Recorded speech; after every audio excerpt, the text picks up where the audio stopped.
Porque então darei lábios puros aos povos, para que todos invoquem o nome do Senhor, para que os sirvam com o mesmo espírito.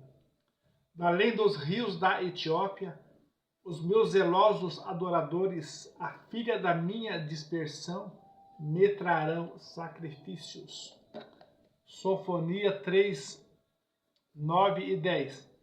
Vamos ler também o 12 e o 13. Mas deixarei no meio de ti um povo humilde e pobre. Eles confiarão no nome do Senhor. Você vê que o evangelho é em torno do nome. Que não existe outro evangelho se não for através do nome. Mas deixarei no meio de ti um povo humilde e pobre. Eles confiarão no nome do Senhor. Ou 13. O remanescente de Israel não cometerá iniquidade. Aqui fala de um remanescente de Israel.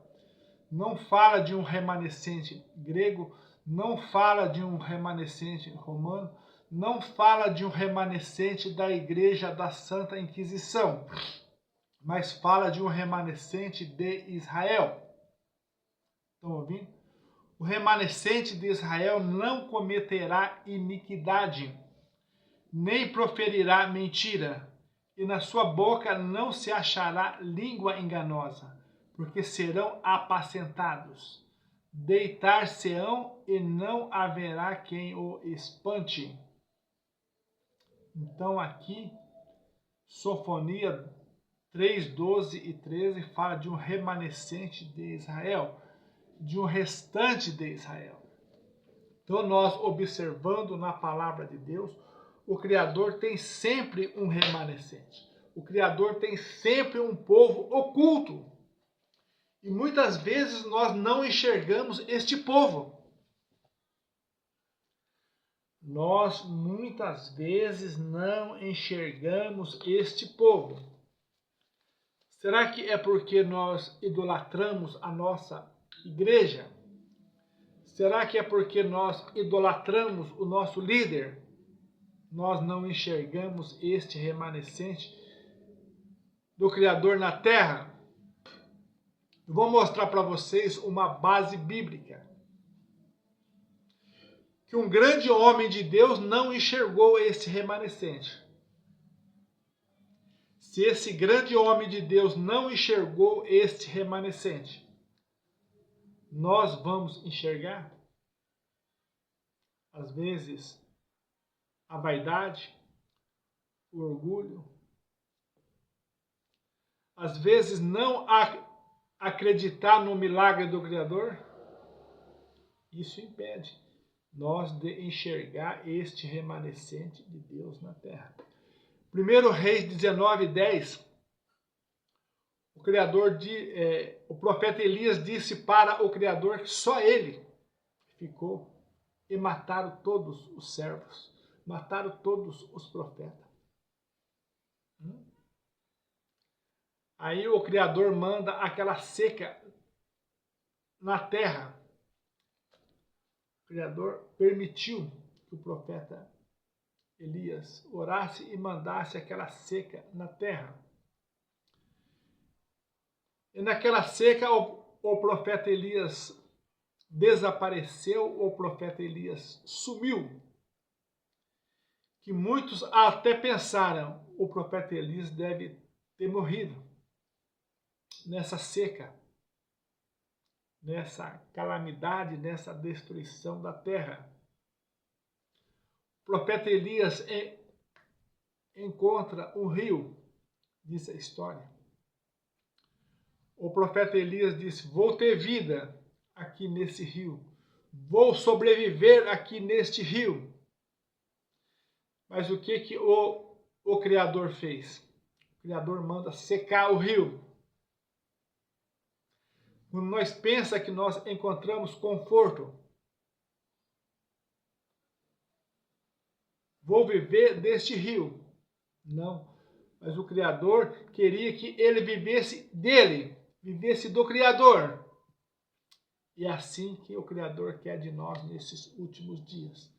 É que nós não se apoiamos em coisas da terra, mas apoiamos a nossa fé nele. Como disse o salmista, o meu socorro vem do Senhor que fez os céus e a terra. O profeta Elias, quando encontra aquele rio, ele disse: estou em paz, estou tranquilo, vou viver aqui. Mas o Criador manda secar o rio.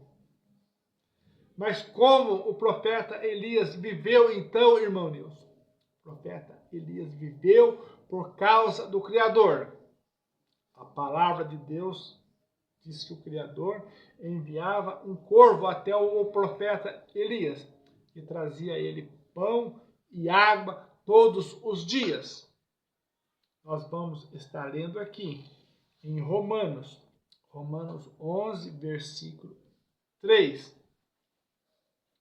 Paulo também fala desta passagem, mas também estuda lá atrás em 1 Reis 19, você vai ver ali que algo aconteceu milagrosamente da parte de Deus ao profeta Elias. Muitas vezes nós se afirmamos em coisas da terra para nos sustentar, entendeu? Mas o Criador quer que o nosso sustento seja Ele na nossa vida. Nesses últimos dias está sendo assim, vai ser assim, entendeu? Para nós resistir à fúria do inimigo nesses poucos dias que restam. Vocês já estão vendo que nós já estamos vivendo uma guerra mundial. As pessoas já não se entendem mais na Terra, entendeu? Mas no meio desta guerra, o Criador quer sustentar os seus filhos, as suas filhas nesses últimos dias. Assim como ele fez com o profeta Elias. Abra a sua Bíblia. Em Romanos 11 e 3. Senhor, mataram os teus profetas, derribaram os teus altares, e só eu fiquei. E buscam a minha alma. Mas que lhe diz a resposta divina? Reservei para mim 7.000 varões que não dobraram os seus joelhos diante de Baal. E agora?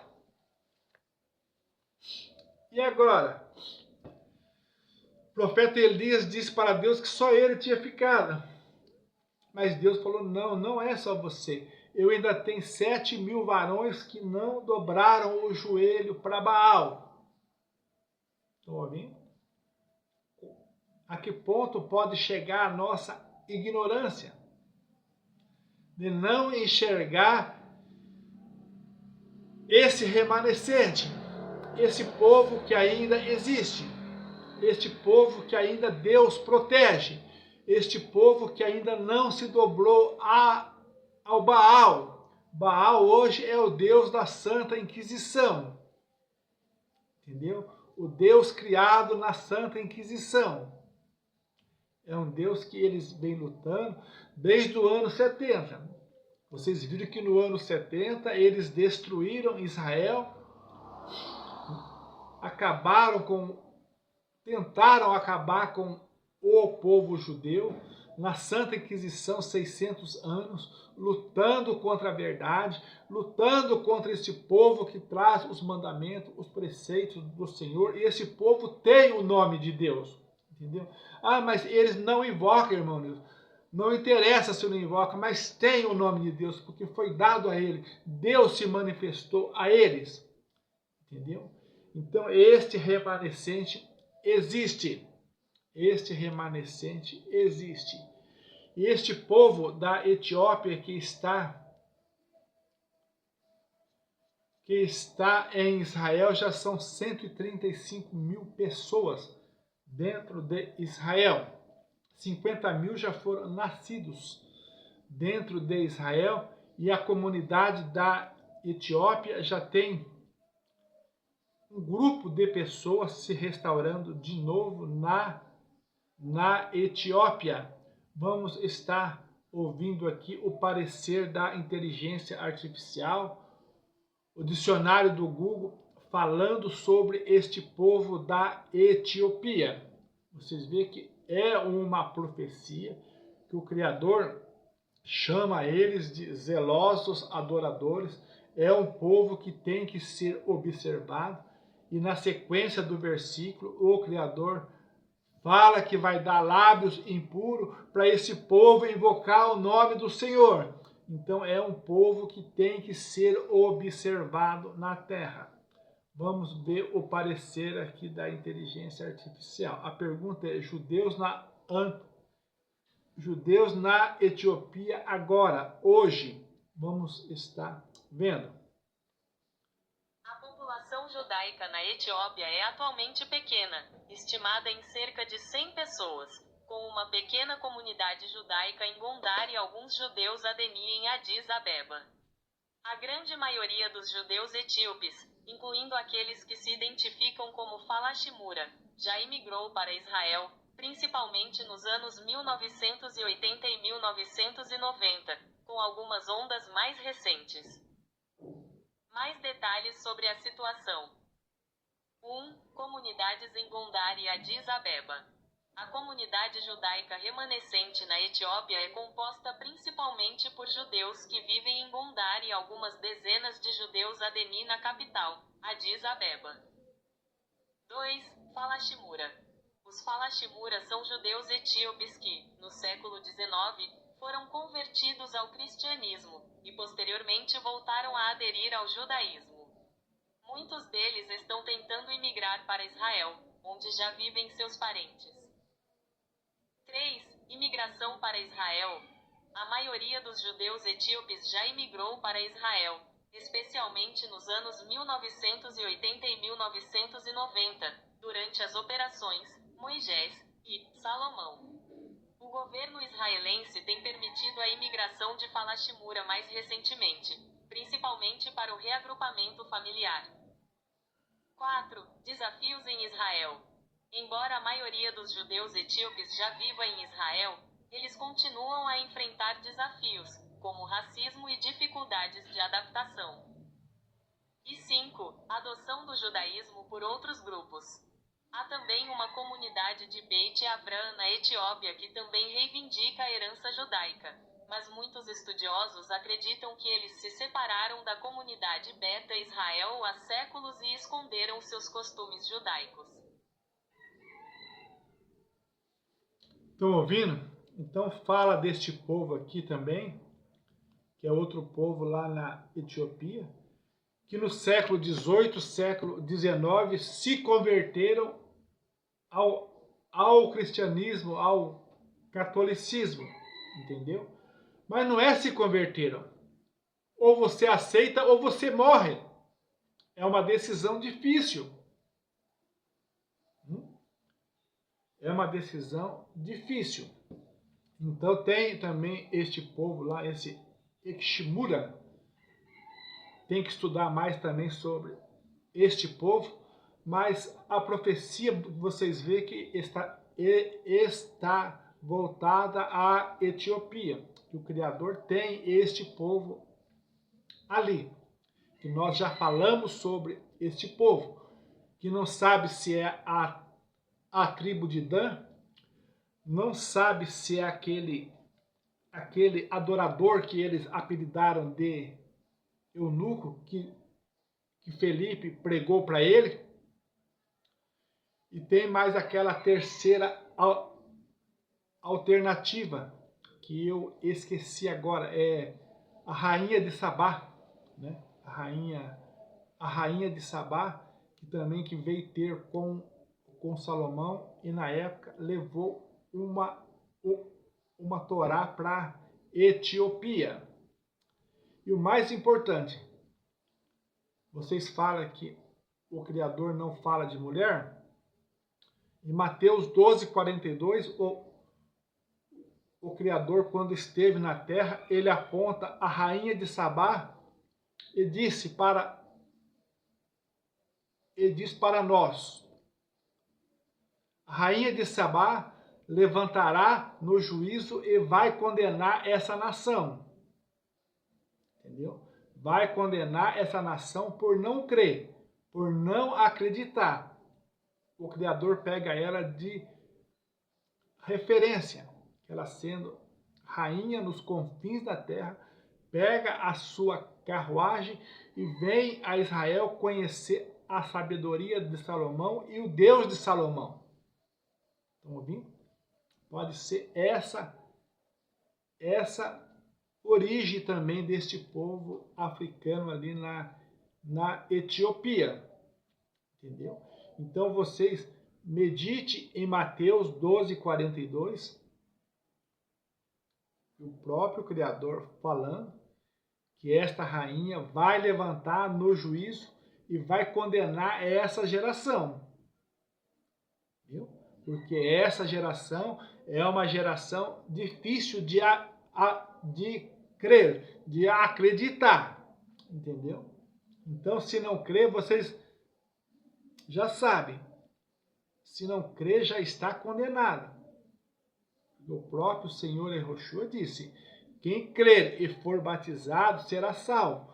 Quem não crer será condenado. Entendeu? Então, por isso que é a profecia de Mateus 12:42, que a rainha de Sabá vai levantar no juízo e vai condenar essa geração. Lembra da profecia de Enoque, que Judas escreveu ela. O Senhor está vindo com quem? Para julgar a terra. Está vindo com os seus santos. Entendeu? Está vindo com os seus santos para julgar a terra. E muitos já estão julgados.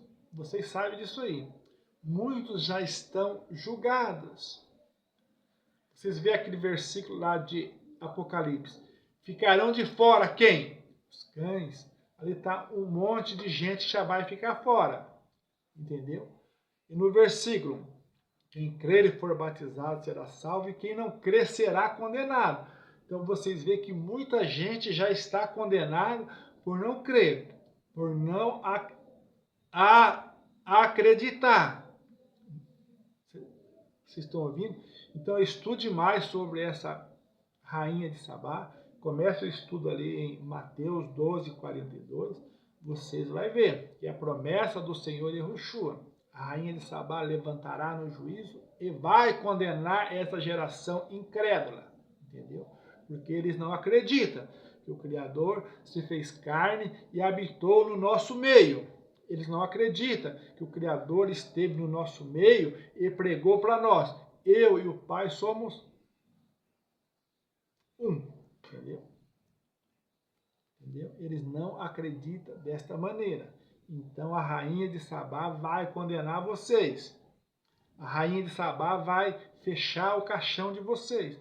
Porque vai ter oportunidade, entendeu? De levantar no juízo e condenar essa geração. Porque ela é um exemplo de fé na terra. Entendeu? A rainha de Sabá é um exemplo de fé na terra. Por isso o Criador usou ela como referência. Vai levantar e vai condenar essa geração que não acredita. Essa geração que trata os outros com desprezo. Essa geração que trata Deus com desprezo. Essa geração que trata as coisas de Deus com desprezo. Entendeu? Então é só um alerta. Fique com esta palavra. Estude mais sobre esses versículos que foram citados. E ore para nós enxergar esse remanescente. O profeta Elias, sendo um grande profeta diante do Criador, ele não enxergou. Entendeu? Diz que só ele tinha ficado. Mas quando ele voltou na casa do rei, ele encontrou o servo do rei que tinha mantido mais 100 escondido. Quando ele voltou, ele encontrou o profeta Eliseu. Entendeu? Então, esses 7.000 joelhos que não se dobraram para esse Deus da Santa Inquisição tem que ser observado nesses últimos dias. No nome do Deus de Israel, Senhor Yahushua HaMashiach. Amém.